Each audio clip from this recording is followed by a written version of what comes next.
આના પહેલાંના વિડીયોમાં આપણે અહીંયા આ જે સાઈડ ફિટિંગ કરીએ બ્લાઉઝને, તો એમાં અહીંયા આ જોઈન્ટ ના મળતા હોય તો એ કેવી રીતે મેળવવા એ જોઈ લીધેલું છે. તો હવે આજના વિડીયોમાં આપણે એમ જોવાનું છે કે આને આપણે સાઈડ ફિટિંગ કેવી રીતે કરવું બ્લાઉઝને બની જાય પછી. અને ઘણા લોકોને અહીંથી આમ સાઈડ ફિટિંગ કરતી વખતે સિલાઈ પણ સીધી નથી આવતી હોતી. ઘણાને અહીંથી આમ અંદર ચાલી જાય પછી પાછી અહીંયા માપ આવે તો આવી રીતે આમ ક્રોસ આડાવડી એવી થઈ જતી હોય છે. તો આપણે વ્યવસ્થિત માપ કરી અને આમાં ફિટિંગ કેમ કરવું અને વ્યવસ્થિત સીધી સિલાઈ કેમ લગાવવી એ આજના વિડીયોમાં જોશું. તો બંને સાઈડ બાંય લાગી જાય એટલે સૌથી પહેલાં સાઈડમાં આપણે અહીંયા કવર કરીએ છીએ. જો કવર કરો તો વધારે સારું પડે, ઇન્ટરલોક કરવાની જરૂર ના પડે. એટલા કવર કરવા માટે બંને પાર્ટને આમ સીધા જ રાખવાના, અંદર બંને ઉલટા આવે અને એકદમ આ કિનારી ઉપર આ સાઈડ એક સિલાઈ લગાવી અને પહેલાં આને જોડી લેવાનું.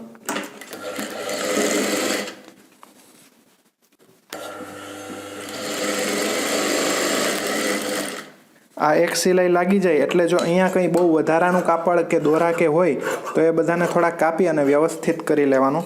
અને બંને સાઈડ આ રીતે પહેલાં એક સિલાઈ લગાવી લેવાની એકદમ કિનારી પર. બંને સાઈડ આ સિલાઈ લાગી જાય પછી જે એક્સ્ટ્રા કાપડ બચેલું હોય એમાંથી આપણે નીચે લગાવવા માટે પટ્ટી કટિંગ કરી લેવાની. તો પટ્ટી લગભગ 1.5 થી 1.5 ઇંચ જેટલી પોળી રાખવાની અને કટિંગ કરી લેવાની પહેલાં. પછી આ પટ્ટીને આવી રીતે જોઈન્ટ લગાવી અને એક લાંબી પટ્ટી કરી લેવાની પહેલાં, એટલે આખી લાંબી પટ્ટી નીચે લગાવવા થાય.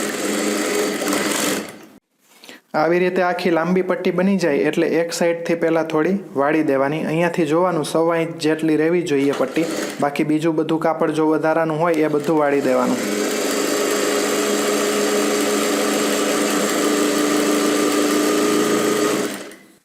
આ પટ્ટી આખી વળી જાય એટલે પછી આ જે આગળનો ભાગ છે એમાં નીચેની સાઈડ લગાવી દેવાની અને આગળથી થોડી એક્સ્ટ્રા રાખવાની વાળવા માટે અંદર કાપડ. અને પછી અહીંયાથી 5 ઇંચ જેટલી સિલાઈ લઈ અને આખી નીચે લગાવી દેવાની આખી કમરમાં.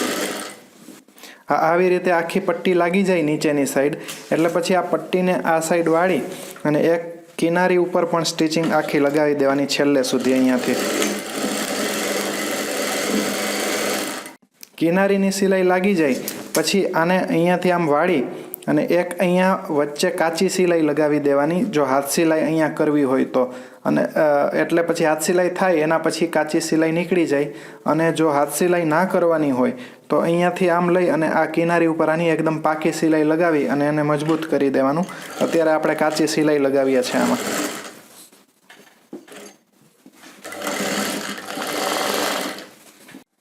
આ નીચેની પટ્ટીમાં આ સિલાઈ લાગી જાય એટલે પછી હવે આ સાઈડની જે સિલાઈ છે એનું કામ પાછું ચાલુ કરવાનું. આ જે આપણે જોઈન્ટ લગાવેલો હતો એ એકદમ આમ મિડલમાં આવે એવી રીતે અંદરથી બધું જ કાપડ બહાર કાઢી લેવાનું. અને પછી અહીંયાથી 1/2 ઇંચ કે થોડી 1/2 ઇંચથી ઓછી 1/2 ઇંચથી ઓછી સિલાઈ આમ લગાવી દેવાની પહેલાં, એટલે બંને સાઈડ. એટલે આપણને માપ કરતાં ફાવશે સારું અને સિલાઈ લગાવતા પણ સારું ફાવશે. અને અહીંયાથી પણ આગળ પાછળના ભાગ સરખા રહેશે. નહીં તો ક્યારેક આગળનો ભાગ પાછળ ચાલ્યો જાય, પાછળનો ભાગ આગળ આવી જાય એવી પ્રોબ્લેમ થઈ શકે છે. એટલા માટે આ પહેલાં એક સિલાઈ લગાવી લેવાની. આ જે જોઈન્ટ આપણે સિલાઈ લગાવેલી એને વચ્ચે રાખીને બંને સાઈડ આવી રીતે સાઈડની સિલાઈ લાગી જાય એટલે પછી આપણે આખી કમરનું માપ કરી લેવાનું. આ આઈની જે પટ્ટી છે એને નહીં માપવાની, આઈની પટ્ટી ખાલી બહાર કાઢી દેવાની કેમ કે એક્સ્ટ્રા લગાવેલી છે. એટલે એના પછીથી આપણે સ્ટાર્ટ કરવાનું અને થોડું બ્લાઉઝ પીસને ખેંચીને રાખવાનું. મતલબ કે કળચલી કે લૂઝ ના પડી ગયેલું હોય આવી રીતે આમ બ્લાઉઝ પીસ લૂઝ પડી ગયેલું હશે તો માપ બરાબર નહીં આવે. એટલે થોડું હલકું ખેંચવાનું, બહુ એકદમ પણ નહીં ખેંચી લેવાનું. એટલે થોડું ખેંચીને રાખશું તો એકદમ પરફેક્ટ માપ આપણને ખબર પડશે. આવી રીતે માપતું જવાનું. અને આની 37.5 થી 37.5 જેવી કમર આવે છે. હવે આની કમર આમ તો 36 ઇંચ છે તો 2 ઇંચ જેવું વધારે છે. તો 2 ઇંચ જેટલું વધારે હોય એના 4 ભાગ કરી દેવાના. તો 2 ઇંચના 4 ભાગ કરીએ એટલે આપણે 1/2 ઇંચ આવે છે. તો થોડું ઓછું છે એટલે આપણે 1/2 ઇંચમાં થોડું ઓછું રાખશું એટલે 36 બરાબર આવી જશે. એમ કરી અને પહેલાં એક આમ માર્કિંગ કરી લેવાનું બંને સાઈડ. હું એક જ સાઈડ કરીને બતાવું છું, પછી બંને સાઈડ તમારે જાતે કરી લેવાનું. પછી અહીંયા છાતી પર ફિટિંગ કરવાનું હોય ત્યારે શું કરવાનું કે આ છાતીમાં માર્કિંગ કરેલું હોય આપણે જ્યારે કટિંગ કરીએ છીએ ત્યારે, તો અહીંયા જોઈ લેવાનું પાછળના ભાગમાં ક્યાં આવે છે એ આગળના ભાગમાં માર્કિંગ કરી લેવાનું આમ પાછળ જોઈને. આવી રીતે હાથ રાખશો તો પણ ખબર પડી જશે કે આ ક્યાં માર્કિંગ આવે છે. અને પછી છેલ્લે બાહીની મોરી પર પણ આવી રીતે આની બહારની મોરી છે તો 6 ઇંચ ક્યાં આવે છે, અહીંયાથી 6 ઇંચ રાખી અને માપી લેવાનું, તો 6 ઇંચ અહીંયા આવે છે. આવી રીતે પહેલાં 3 માર્કિંગ કરી લેવાના. અને આ માર્કિંગ કરતી વખતે એક વાત ધ્યાનમાં રાખવાની કે આગળનો ભાગ હંમેશા ઉપર આવવો જોઈએ તો સારી રીતના ફિટિંગ થાય. તો આગળના ભાગમાં જ આ માર્કિંગ કરવાનું અને સિલાઈ પણ આગળના ભાગમાં જ રાખવાની.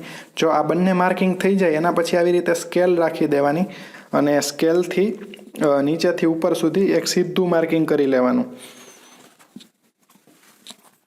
અને અહીંયા પણ એમ જ છાતી પર પણ અહીંયાથી બાહીની મોરી પણ, આ તો બહુ લાંબી નથી એટલે અહીંયા તો ડાયરેક્ટ થઈ જાય, પણ કદાચ લાંબી બાઈ હોય તો એમાં આપણે આવી રીતે સ્કેલથી માપ કરી લેવાનું. હવે બીજી બાજુ પણ એ જ રીતે માપ કરી લેવાનું. અહીંયાથી 6 ઇંચ બાહીની મોરી છે તો 6 ઇંચ અને છાતી પર તો માર્કિંગ હશે જ. આ બીજી તરફ પણ તમે જોઈ શકો છો કે આપણે આગળના ભાગમાં જ માર્કિંગ કરેલું છે, એટલે આ સાઈડ અને આ સાઈડ બંને સાઈડ આગળનો ભાગ જ ઉપર આવે એવી રીતે માર્કિંગ કરવાનું અને સિલાઈ પણ આગળનો ભાગ ઉપર આવે એવી જ રીતે લગાવવાની. તો સૌથી પહેલાં આપણે આ બાજુથી સ્ટાર્ટ કરીએ છીએ. હવે સિલાઈમાં કંઈ અઘરું નથી, આ જે આપણે માર્કિંગ કરેલું છે એના પર જ સિલાઈ લગાવવાની અને સ્ટાર્ટ કરીએ ત્યારે 1-2 ટાંકા લગાવી દેવાના, એટલે મશીન આગળ પાછળ કરી લેવાનું એટલે ટાંકા લાગી જાય. અને પછી આ જે માર્કિંગ છે એના પર જ સિલાઈ લગાવી દેવાની.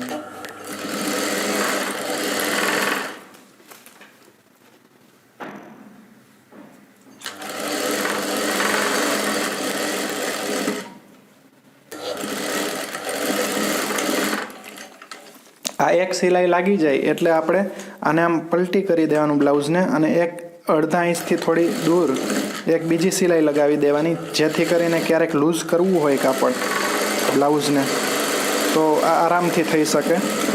અને એવી જ રીતે પાછું એક વખત પલટી કરી અને એક સિલાઈ પાછી અડધો ઇંચ દૂર લગાવી દેવાની.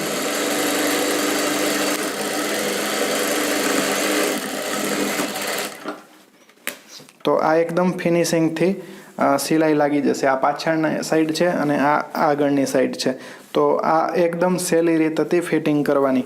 હવે બીજી તરફ પણ આ જે આપણે માર્કિંગ કરેલું છે એ જ રીતે જે અહીંયા લગાવી એવી જ રીતે અહીંયા પહેલાં એક સિલાઈ લગાવી લેવાની અને પછી બંને વખત પલટી કરીને 2 વચ્ચે સિલાઈ લગાવી લેવાની.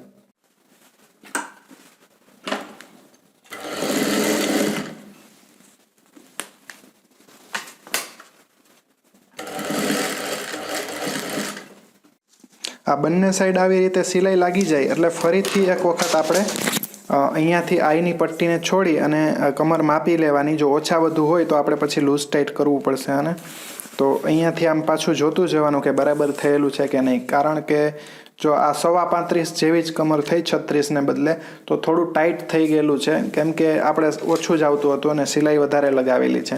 તો હવે આવું કંઈ થાય ને તો અહીંયાથી આ સિલાઈ થોડી ખોલી લેવાની ફરીથી અને આ જે નજીકની સિલાઈ છે ત્યાંથી લગાવી અને અહીં છાતીમાં ભેગી કરી દેવાની.